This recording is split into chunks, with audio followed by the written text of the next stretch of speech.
issued a special marine warning from the nearshore waters from Wilmette Harbor to Calumet Harbor. Nearshore waters from Calumet Harbor to Michigan City. Open waters from Wilmette Harbor to Michigan City out to mid-lake until 8:45 p.m.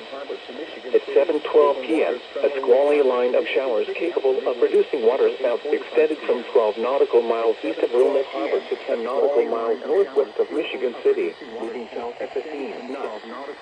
Hazard, waterspouts and wind gusts 34 knots or greater. Source, radar. Impact, waterspouts can create locally hazardous seas. Small craft could be damaged in briefly higher winds and suddenly higher waves. Locations impacted include Harrison Beaver, Cribb, Indiana Harbor, Burns Harbor, and Marina Shores Etten Harbor.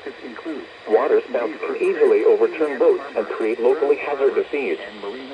Seek safe harbor immediately. Waterspouts can easily overturn boats and create locally hazardous seas. Seek safe harbor immediately.